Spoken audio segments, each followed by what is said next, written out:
एक राजा बहुत बलवान था, उसने अपने शत्रु पक्ष के राजा का नाश कर दिया। उसका अकेला लड़का था और उसकी मां। अब हर समय शत्रु पक्ष का राजा इस चाल में रहता था कि उस बालक को मार दें तो निष्कंटक अधिकार। और उसकी मां बड़ी भागवत थी, रात दिन भजन करती, भगवान से प्रार्थना करती कि भगवान मेरे बालक की रक्षा करना। और भगवान के जो सिद्ध संत होते हैं भगवत स्वरूप होते हैं। उन्होंने विचार किया, संत के हृदय में, एकदम भजन में बैठे थे उसी राज्य में, विचार एकदम आया कि अच्छा भगवान का आदेश है तो लीला करनी पड़ेगी।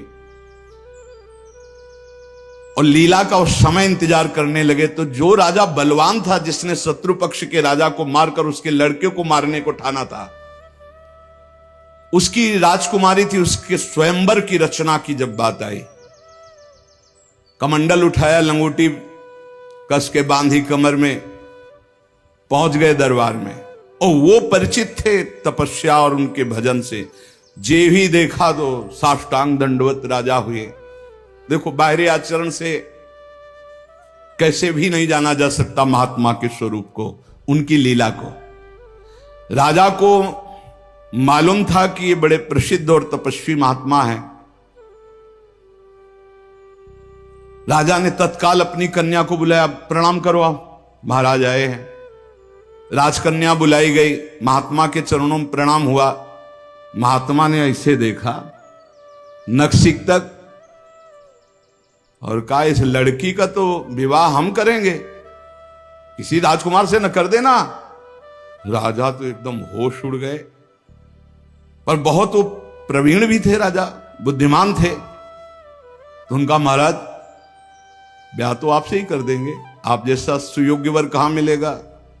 80 वर्ष की अवस्था, शरीर में झुर्रियां पड़ रही, दूल्हा की पोशाक मात्र में लंगोटी, धन संपत्ति मात्र में लौकी का कमंडल, आप जैसा दूल्हा कहां मिलेगा।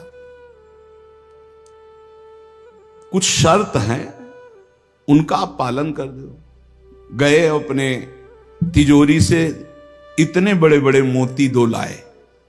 बोले, ये हमारे पूर्वजों के द्वारा एकत्रित किए हुए 2 मोती हैं, 108 मोती ले आओ। पहली शर्त, राजकुमारी का ब्याह आपके साथ। देख रहे थे, हालत देख रहे थे। महात्मा ने कहा, हाँ हाँ 108 क्या होते, ले आएंगे। बोले, मोती देख लो। बोले, लाओ, जब साथ रहेंगे तो उसी नाप के ले आएंगे। राजा ने सोचा इनको, और बोले, महाराज लगन के पहले, क्योंकि लगन निकल गई तो फिर बात कैसे बनेगी। तुम चिंता मत, तुम्हारे कुल की प्रथा पूरी करूंगा और कन्या से विवाह करूंगा। पर एक बात ध्यान रखना, अगर विलंब हो जाए तो किसी के साथ पाणिक ग्रहण नहीं कर देना, नहीं तो जो आ गया। दूसरे से ब्याह की सोचना भी मत। अब राजा ने कहा, जैसी आ गया। उन्होंने सोचा महात्मा मोती लेके जाएंगे, 2-4-6 दिन घूमेंगे, निराश होके वापस आ जाएंगे। उनको क्या पता था कि जो भगवान के दास होते बड़े जिद्दी स्वभाव के होते हैं। अब वो ऊंचे दर्जे के सिद्ध महात्मा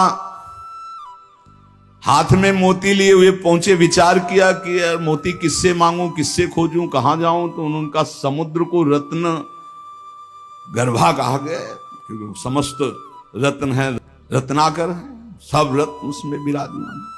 समुद्र ही से सीधे मांग लेते हैं चल के। गए, ध्यान आया कि 3 दिन तक भगवान राम जो है उपवास करके बैठे रहे, नहीं आया तो हम तो 30 दिन बैठे रहेंगे तो नहीं आएगा, क्या करें। तो लौकी का कमंडल था, कमंडल उठाया, उलीचने लगे। 1 दिन 2 दिन 3 दिन लगातार, और खूब नाम जप भगवान का। हर कमंडल में नाम जप करके, मंत्र जप करके जल उलीचने लगे। नाम का प्रभाव, समुद्र के हृदय में जलन पैदा हो गई। समुद्र एक साधारण पुरुष के रूप में पीछे से आवाज की, बाबा ये क्या कर रहे हो। समुद्र को खाली कर रहे हैं, और क्या कर रहे हैं। बोले तुम्हारे लौकी के कमंडल से समुद्र खाली हो जाएगा। बोले मजाक करो मत करो, एक महात्मा ने चुल्लू में पी गए थे, अगस्त जी चुल्लू में पी गए थे, ज्यादा हमको चैलेंज मत करो। समुद्र डरा। बोले उलीच काहे के ले रहे हो तुम, हमें बता सकते हो? बोले सुना है रत्नाकर है, बड़े बड़े रत्न है समुद्र में, हमें 108 मोती चाहिए। बोले अगर मोती मिल जाए तो समुद्र लीचना बंद करो, काहे को मेहनत करेंगे हम। बोले वो तो हम दे रहे हैं तुम्हें, दिखाओ मोती। मोती निकाले हुए से ढेर सारे मोती, एक लहर आई, नाप नाप के 110, क्योंकि 2 वो और 108 झोली में डाले। समुद्र ने कहा और भर लो। बोले हम अकिंचन महात्मा है, हमें नहीं चाहिए, ये दुल्हन लेने के लिए शर्त है, इसलिए हमने इनको लिया है और जा रहे हैं। महात्मा जी बड़े गर्व से गए, भगवान की जय जयकार की। राजा देखते ही समझ गया मोती मिल गए, क्योंकि बहुत मुस्कुराहट है। गणित लगाई, लड़की को कैसे बचाऊं। बोले हाँ महाराज। बोले ये ले 110, 2 ही तुम्हारा 108 है। बोले महाराज जी आपसे कहा था कि कुछ शर्तें हैं, एक तो पूरी हो गई, दूसरी एक हमारे शत्रु पक्ष के राजा का वध तो मैंने कर दिया, उसका एक लड़का है, उसकी खोपड़ी तुम हमें ले आओ। महात्मा जी ने विचार किया कि सारा खेल भगवान के इशारे से तो उसी की रक्षा के लिए हो रहा है। भगवान ज्ञान समुद्र हैं। बोले अवश्य उसकी खोपड़ी लाके देता हूं अभी। उसका जो कुमार है उसको हर समय मंदिर में बैठाल करके खूब कीर्तन भजन करवाती उसकी मां, क्योंकि उसको पता था भगवान ही समस्त मंगलों का विधान करने वाले हैं। अब महात्मा जी उसके राज्य में गए, जे ही राजमाता ने देखा दरबार में संत आए, प्रणाम किया, महल में ले गई, बढ़िया उनको भोग पवाया और कहा प्रभु आज्ञा कीजिए, कैसे आगमन हुआ, स्वाभाविक दर्शन या कोई आदेश पालन? आदेश पालन नहीं, तुम्हारे लड़के की खोपड़ी ले जानी, तुम्हारे जो दुश्मन राजा है उसने मंगाया है। सहम गई। तो उनका महाराज मैं तो मां हूं, मैं तो काट नहीं सकती, आप साधु हो, आप काट के ले जाओ, ये लड़का मैंने आपको दिया। कहा जब दिया तो काट के ले जाने की क्या जरूरत है, पूरा ले जाएंगे हम, काट के ले जाने की जरूरत क्या है। बोले महाराज पूरा राज्यभार आगामी राजा यही है, और आज तक मैंने भगवान की आराधना की अपने पुत्र की रक्षा के लिए, संत और भगवान में मैं कभी भेद नहीं देखती, इसलिए आपकी वस्तु आपको समर्पित है, चाहे वहां मार देना, मरवा डालना या जैसी आपकी रुचि हो। इतनी बड़ी संत पर श्रद्धा। वो मुस्कुरा कर बोले जब हमें दे दिया तो तुम हमें उपदेश मत दो, मुझे क्या करना है पता है। महात्मा जी गए, बोले राजा तुम सर मांग रहे थे, हम पूरा लड़का ले आए, पर ध्यान रहे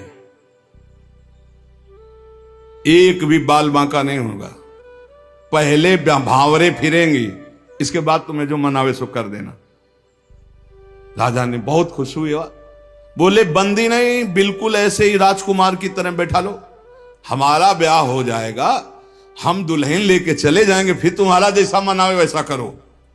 राजा राजी हो गया, सिंहासन पड़ा, राजकुमार की तरह बैठा, दुल्हन सजा, तो सब शर्त पूरी हो गई थी।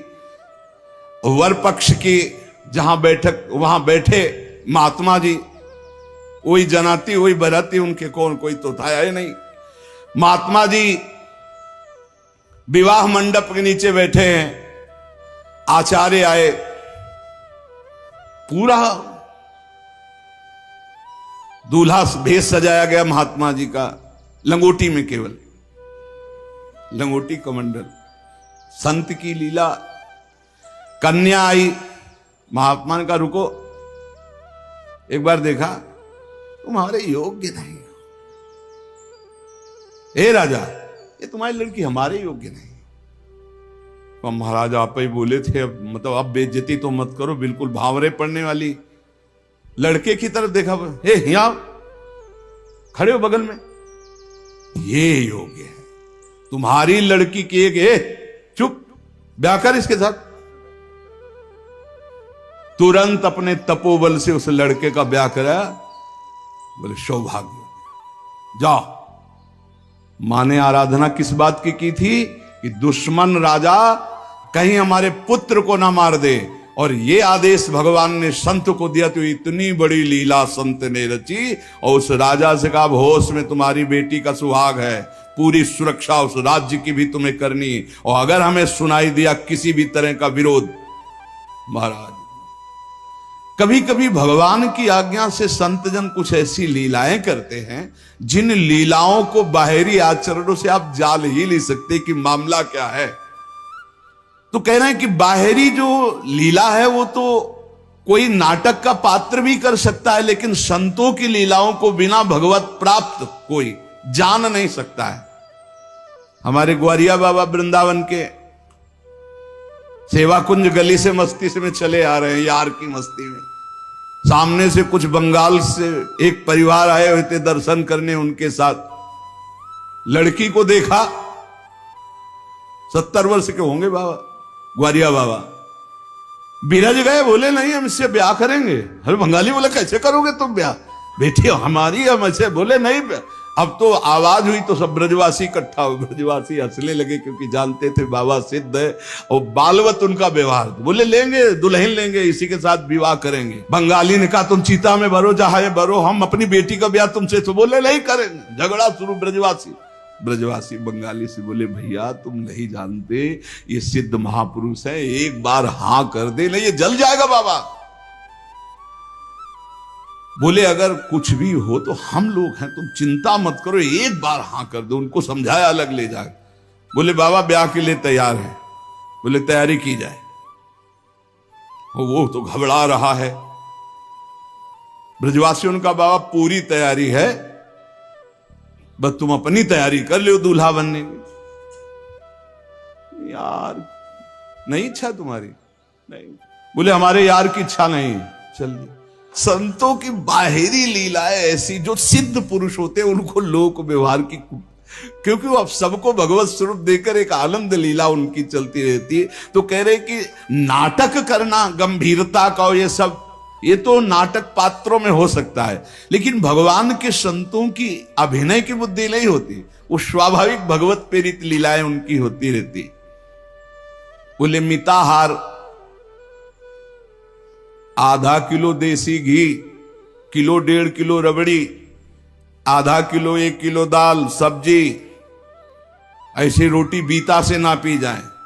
जब कोई देखे है चल उधर देख, और प्रसाद पाए। संतों की तो लीलाएं जान नहीं सकते। 10 ग्राम संख्या एक बीजा में मर जाए। जो भगवत प्राप्त महापुरुष है उनकी अलग अलग लीलाएं होती हैं। इसलिए कह रहे जो सिद्ध पुरुष है उनको बाहरी आचरण, अगर वास्तविकता आपको देखनी साधुता की तो मुमुक्षुता में देखिए, या जो साधक तन्मयता पूर्वक भजन में लगे उनको देखिए। सिद्ध पुरुषों से आप पहचान नहीं सकते कि किस कोटि के महापुरुष है। संत आंतरिक क्षमता से युक्त होते हैं। क्या भक्ति से ऐसी ऊंचाई प्राप्त होती? ज्ञान से और भक्ति से, दोनों से ऊंचाई प्राप्त होती है। या कोई ज्ञान मार्ग का उत्तम पथिक या भक्ति मार्ग का उत्तम पथिक। अज्ञानी पुरुष तो प्राप्त समझ ही नहीं सकता संत महापुरुषों की चेष्टाओं को। तो क्या अपने को सबसे श्रेष्ठ समझते हैं संत? नहीं नहीं नहीं, सबको अपने से श्रेष्ठ समझते हैं भक्ति के संत, और सबको आत्मस्वरूप समझते हैं ज्ञानी संत। अपने से सबसे श्रेष्ठ समझते हैं भक्त सिद्ध संत। सो अनन्य गति जाके असमति न टरे हनुमंत, मैं सेवक सचराचर रूप स्वामी भगवंत। मैं सेवक हूं, चराचर जगत मेरे भगवान का स्वरूप है, ये सिद्ध भक्त का। और जो ज्ञानी होता है वो सर्वम खलमिदम ब्रह्म, वो ब्रह्म स्वरूप अपने आत्मस्वरूप का अनुभव करके नानात्व का विस्मरण कर देता है। भक्त समस्त विश्व के लिए भजन करता है। देखो साधक अपने लिए भजन करता है, सिद्ध किसके लिए भजन करता? विश्व के लिए। सिद्ध पुरुष का तन मन और भजन, ये प्रत्येक चेष्टाएं जगत मंगल के लिए होती है, उनका अपने लिए कुछ नहीं होता। जैसे साधक परेशान रहता, मेरा कल्याण हो जाए, उसके लिए भजन साधन कर, सिद्ध पुरुष का नहीं। उसकी सारी भजन साधन की चेष्टाएं, सब जितना दिनचर्या है वो जगत मंगल के लिए होता है। सब पूरे संसार को देते रहते, तुम्हारा मंगल हो, तुम्हारा कल्याण हो। उनके पास कोई चीज नहीं रहती, कोई चीज नहीं, सब पर भगवान का अधिकार, सब भगवत स्वरूप जगत, इसलिए अपना कुछ नहीं। बड़ा ऊंचा भाव होता है भक्त का, जो सिद्ध महापुरुष होता है। जब तक देखो संतों की चेष्टाओं को नहीं जान पाओगे, उनका जो भाव होता है बड़ा विचित्र होता है। एक नाव में बहुत से लोग बैठे हुए थे, संत भगवान भी बैठे हुए थे, आराम से नाव चली जा रही थी, सब इधर उधर की बातें कर रहे थे। संत तो एक उन्मत्त अवस्था में। नाविक ने कहा, सावधान, नाव भंवर में फंस रही है, अब डूबने वाली है। संत भगवान का कमंडल था, फौरन ढक्कन हटाया और भर भर करके नदी से पानी नाव में डालने लगे। अरे वो ये क्या कर रहे हो? किसी की नहीं सुन रहे थे, 10-12 कमंडल तो डाल ही चुके थे। इतने में नाविक ने कहा, भगवान की कृपा से नाव भंवर से निकल गई, बचने का संकेत है। जो कमंडल से डाला था बाहर फेंकने लगे। सबने पक्का समझ लिया, जब डूबने वाली थी तो नदी से पानी डाल रहे थे, और जब बचने वाली है तो नाव से बाहर डाल रहे थे। वे पागल दिमाग के हैं। लेकिन वो नाविक बहुत से संतों को पार किए थे। तुम मत करना ऐसा, ये सिद्ध पुरुषों की बात कह रहे हैं। हाँ, जो कि हम भी सिद्ध ही दिखाने के लिए ऐसा कुछ करें तो पिट जाओगे। वहां सिद्धों की एक अलग भागवतिक महिमा भी होती है। बाहर गए तो सब चले गए थे, उसके बाद साष्टांग प्रणाम किया। नाविक ने कहा, महाराज जी इतना तो आप कृपा करके बता ही दीजिए, क्योंकि मैं प्रायः संतों को यहां से पार करता रहता हूं, तो संत कृपा हम पर है। आपके देखने से लगता है कि आप भजन में उन्मत्त रहते हैं। फिर आपकी ये चेष्टा मेरी समझ में नहीं आई। जब मैंने कहा नाव डूबने वाली तो आपने नदी से पानी इधर, और जब मैंने कहा बचने वाली तो नाव से नदी में डालने लगे। इसका मतलब क्या था? तो उनका जब हमें यह पता चला आपके मुख से कि भगवान डुबोना चाहते, तो हमने कहा भगवान की इच्छा में 10 कमंडल हमारे, तो हम डालने लगे। जब कहा बचाना चाहते, तो हमने सोचा भगवान जब बचाना चाहते तो हम भी सहयोग करें। तो जो डाला था वो बाहर कर दिया। जोई जोई प्यारो करे सोई मोई भावे, भावे मोई जोई, सोई सोई करें प्यारे। जो इस सिद्धावस्था को प्राप्त है वो भगवान की रुचि में रुचि मिला के चलते हैं। ऐसा आप मत करना, वो सिद्धों की अलग लीला होती है। तो यहां कह रहे हैं जो भक्ति में जो परिपक्व महापुरुष है, वो सारे जगत को भगवत स्वरूप मानकर अपने तन मन भजन के द्वारा सबका मंगल करते रहते, सबका हित करते रहते हैं। संतों में भागवती का आवेश होता है, वो बनावटी नहीं होता। भागवती का, उससे जगत मंगल होता रहता है। बनावटी खूब गड़ छोल करके वचन बोलना, खूब लच्छेदार भाषण करना, ये तो बुद्धि की दरा से हो सकता है। लेकिन जो संतों में एक भागवतिक होता है, उसी से जगत मंगल होता है, उसी से जन कल्याण होता है। उसमें टुटका और जंतुर और कलावा और राख हो, इनकी कोई जरूरत नहीं होती। उनकी दृष्टि मात्र से, वचन मात्र से जगत मंगल होता है। मुद मंगलमय संत समाजू, जो जग जंगम तीर्थ राजू। चलते फिरते साक्षात तीर्थराज हैं, जो दरस परस अघनाश बास निज संग करो दिन।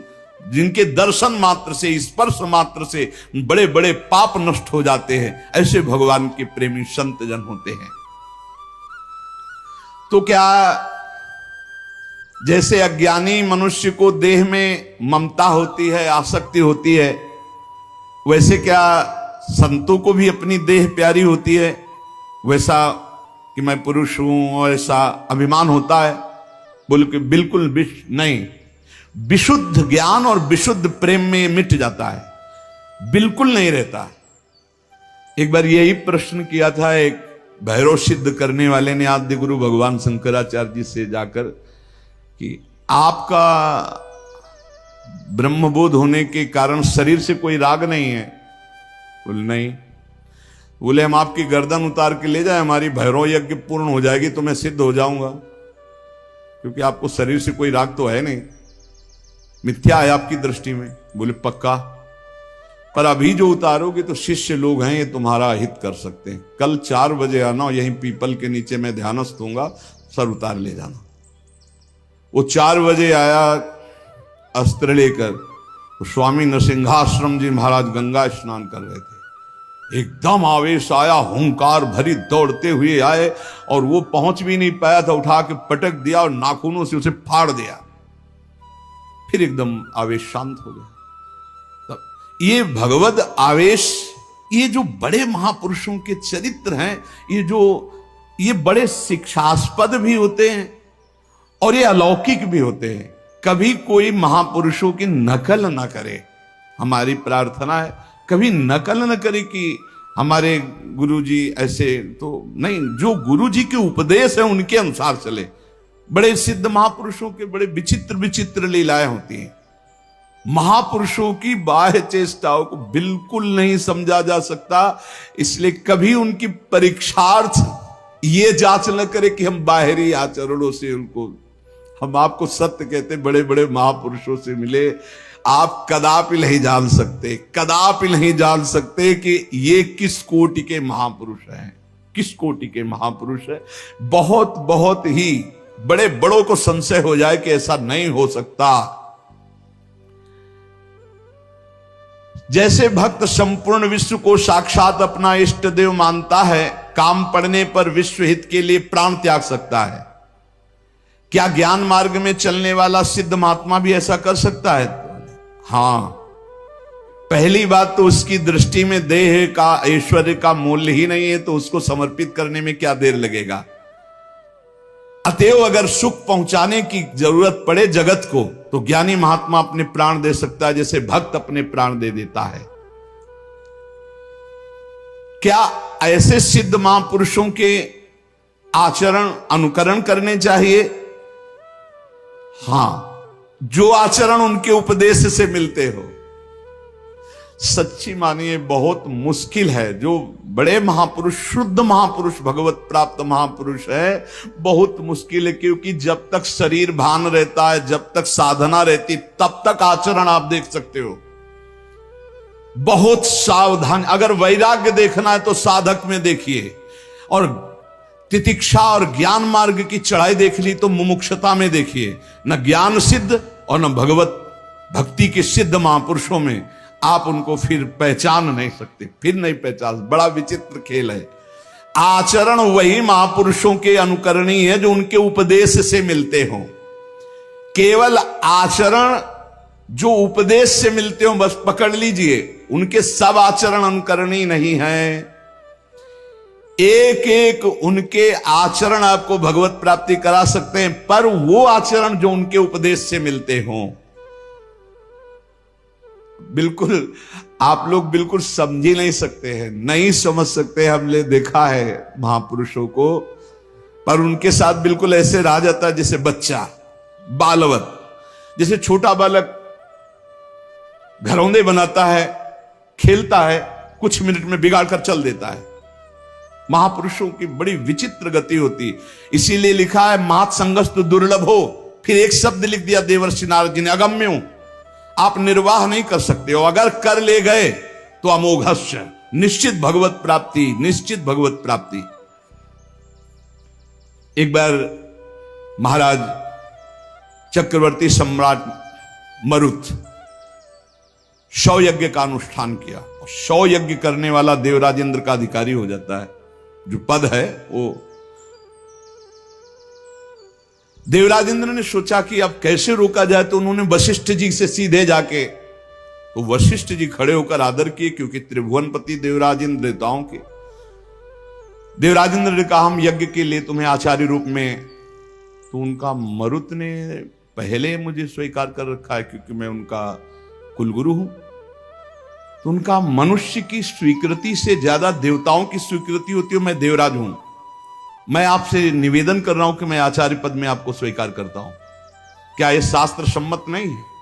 उनका ये तो शास्त्र सम्मत है, पहला अधिकार आपका ही है, आप यज्ञ भोक्ता देवता, इसलिए मैं स्वीकार करता हूं आपका आचार्य पद, यज्ञ कराने मात्र के लिए। वैसे देवताओं की कुलगुरु तो भगवान बृहस्पति देव हैं। इस ईर्ष्या कि कहीं ये 100 यज्ञ पूरी न, अब महाराज मरुत को जवाब दे दिया कि हम नहीं करा सकते। संकल्प पूर्ति महापुरुष इस पर बहुत ध्यान देते हैं कि जो हमने नियम लिया उसकी पूर्ति हो। मरुत जी व्याकुल हो गए और संत सेवी थे। तो एक दिन देवर्षि नारद जी आए भगवत प्रेरित। देवर्षि नारद जी से अपनी व्यथा बताई कि हमारा तो सर्वस्व लुट गया, हमारे आचार्य को ही देवराज इंद्र ने अपने पक्ष में कर लिया और उन्होंने मना कर दिया, अब हमारा संकल्प अधूरा रहे। तो बोले तुम्हें बताएं, एक महात्मा है जो तुम्हारी यज्ञ करा सकते हैं, इस समय काशी में है और उनका नाम संबर्त ऋषि है और वो बृहस्पति जी के भाई है, पर वो रहते हैं प्रच्छन्न वेश में, अवधूत वेश में। अगर वो स्वीकार कर लिए तो ही यज्ञ हो सकती, नहीं त्रिभुवन में अब कोई यज्ञ वेत्ता नहीं है जो आपकी यज्ञ करा सके, क्योंकि देवराज इंद्र जब वशिष्ठ जी को अपने में, तो फिर अब कोई वो करा सकते हैं। मरुत ने अपने संकल्प की पूर्ति के लिए कहा मैं पहचानूंगा कैसे? बोले उनको घृणा है तो सिर्फ सबसे घृणा है और रोज 24 घंटे में एक बार विश्वनाथ जी के दर्शन करने जाते हैं। तो विश्वनाथ जी के मार्ग में आप 100 रख देना, जो अवधूत विचक करके भागता नजर आवे तो जान लेना वो महाराज संबर्त ऋषि हैं। ऐसा ही किया महाराज मरुत ने। दिन भर इंतजार करते रहे, देखा एक पागल जैसे प्रच्छन्न ऋषि, जो ही देखा 100 तो भाग करके दूसरी तरफ पीछे भागे मरुत जी। अब वो समझ गए कोई मेरा पीछा कर रहा है, तो भागे गंगा के किनारे की तरफ। पेशाब करके ऊपर फेंक देना, थूक देना, ईंट मारना, रज मारना, ऐसे सब। वो कुछ नहीं, विचलित नहीं हुए, हाथ जोड़े भागते ही रहे। एकांत में गए, बोले क्या चाहते हो?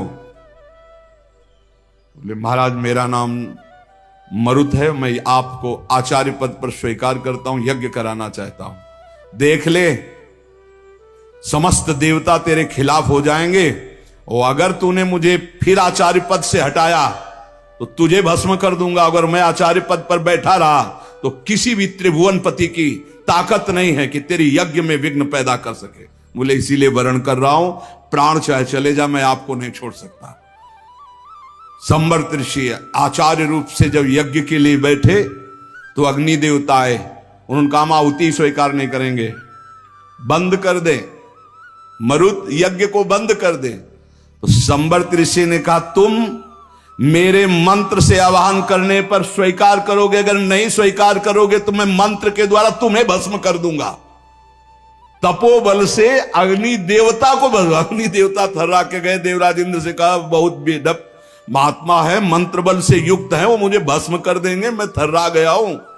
देवराज इंद्र जेव ही आहुति प्रारंभ हुई, देवराज इंद्र वज्र लेकर प्रकट हुए मरुत को दंड देने के लिए। ऐसे केवल कर दिया तो वहीं वज्र लिए ऐसे खड़े हो गए। बोले जब तक यज्ञ होगी ऐसे खड़े रहोगे और जो आहुति दोगे हर देवता स्वीकार करे। बोले हर आहुति स्वीकार करेंगे, ऐसे कब तक वज्र लिए खड़े रहेंगे, आप कृपा करो। तो जो भजन में डूबे हुए अवधूत कोटि के महापुरुष हैं, बड़ी अपार सामर्थ्य होती है, पर इनके बाहरी व्यवहार, बाहरी आचार ऐसे होते हैं कि जाना नहीं जा सकता। बाहरी व्यवहार, बाहरी आचरण संभाल संभाल करके साधक करता है, चाहे ज्ञान मार्ग का हो चाहे भक्ति मार्ग का हो। और जो भगवत प्राप्त महापुरुष हो गए अब उनको कोई फर्क नहीं।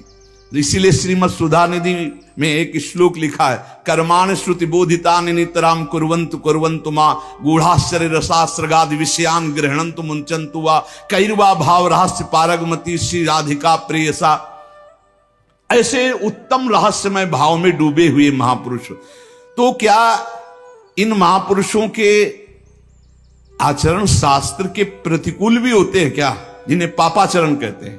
कदापि नहीं, क्योंकि सिद्ध ही हुए हैं शास्त्र अनुकूल आचरण करके। पापाचरण नहीं होते, पर बड़ी उनमें दिव्यता होती। जैसे आद्य गुरु भगवान शंकराचार्य जी ने मछली ऐसे खाई तो कुछ शिष्यों ने पाली। भक्तमाल जी में भगवान शंकराचार्य जी के पावन चरित्र में लिखा हुआ है, जब आगे चल करके गला हुआ कांच पीने लगे, अब सब चुप थे, तो बोले पियो। ऐसे किया तो जीवित मछली निकले। अब वो महायोगी जो सिद्ध पुरुष हैं उनकी होड़ हम थोड़ी कर सकते हैं, उनके द्वारा जो आचरण हो रहे हैं कोई पाप थोड़ी हो रहे हैं। अब कह दे कि उन्होंने मछली खाई हम भी पाप। अब वो जब ऐसे किए तो सब लीवर में फंस चुकी थी, और वो जिंदा निकाल दिए। तो महापुरुषों के आचरण जो उपदेश से मिलते हो उनको हम बाहरी कैसे जाने कि ये संत हैं जिनसे हम जुड़ करके अपने जीवन को सार्थक करें। पहला, जिनके जीवन में किसी भी से द्वेष नहीं है, किसी भी से द्वेष नहीं, किसी भी से द्वेष नहीं। चराचर जगत में सेवकवाणी हरिवंश नाम लीन जे अजात शत्रुते सदा, उनके हृदय में किसी के प्रति शत्रुता नहीं। पहला लक्षण है किसी से द्वेष नहीं।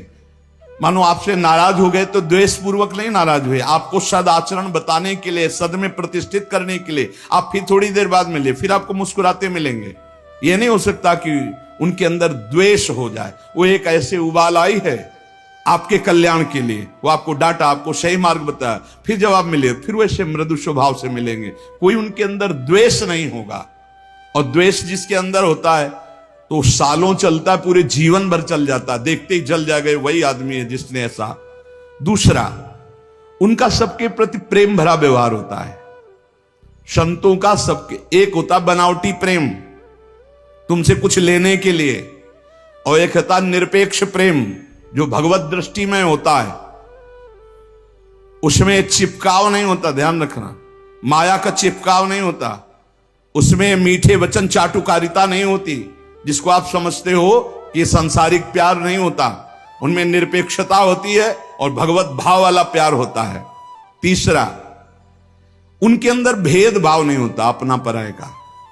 पर आप पीछे सुन चुके हैं, विशेष प्रियता, विशेष श्रद्धा, विशेष समर्पण वाले के प्रति दिखाई देगी। वस्तुतः उनके हृदय में समता है पर दिखाई देगा ऐसा। जो विशेष श्रद्धा और विशेष समर्पण, तो वहां विशेष पक्षपात दिखाई दे। जैसे भगवान समूहम सर्वभूतेषु, लेकिन भक्तों में पक्षपात करते दिखाई देते हैं, द्वेषियों का वध करते दिखाई देते हैं। है तो सम, लेकिन भक्ति ने उनको भगवान के हृदय में पक्षपात प्रकट कर दिया। ऐसे ही संत सम है, आपका समर्पण और आपका प्रेम पक्षपाती बना देगा उनको। भाव अंदर से समर्पित सबके प्रति, भेदभाव रहित। चौथा, श्री भगवान के सिवा कोई अपनापन नहीं कहीं किसी से भी। ये संत की पहचान, भगवान के सिवा किसी से अपनापन नहीं। ये अपने हैं, ये शब्द नहीं। मेरे तो गिरधर गोपाल दूसरों न कोई।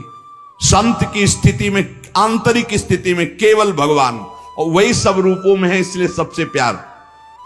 शरीर मन वाणी में कहीं भी अहंकार नहीं, न शरीर में, न मन में, न वाणी में। सुख दुख में जिनकी बुद्धि स्थिर रहती है वो संत हैं। अपना बुरा करने वाले के प्रति सामर्थ्य है दंड देने की, पर दंड ना देकर उसको क्षमा करना, ये संत का स्वभाव है। सामर्थ्य है, अच्छे से दंड दे सकते हैं, तप के द्वारा दंड दे सकते हैं, समाज के द्वारा दंड उनको दिला सकते हैं, लेकिन वो क्षमा करेंगे। संत का स्वभाव दंड देना नहीं। अनुकूल और प्रतिकूल वस्तु या परिस्थिति या व्यक्ति या स्थिति में बराबर संतुष्ट रहना। चाहे अनुकूल परिस्थिति हो, चाहे अनुकूल व्यक्ति हो, चाहे अनुकूल घटना हो या प्रतिकूल परिस्थिति हो, प्रतिकूल वस्तु हो, प्रतिकूल घटना हो, वो समान स्थिति हृदय की रहना। चित्त का निरंतर योग युक्त रहना। योग युक्त किसे कहते हैं? निरंतर भजन चलते रहना। तेसाम सतत युक्ता नाम भजताम प्रीतिपूर्वकम ददामि बुद्धि योगम तम। निरंतर भगवान के चिंतन में डूबे रहना संत का लक्षण। चेहरा बता देता है कि भगवान में डूबा है कि संसार का चिंतन हो रहा है। जो भगवान में डूबा होता है उसकी एक अलग अलौकिकता होती है, उसके नेत्र, उसके मुखारविंद से एक आभा प्रकट होती रहती है जो भगवान में डूबा होता है। वो मन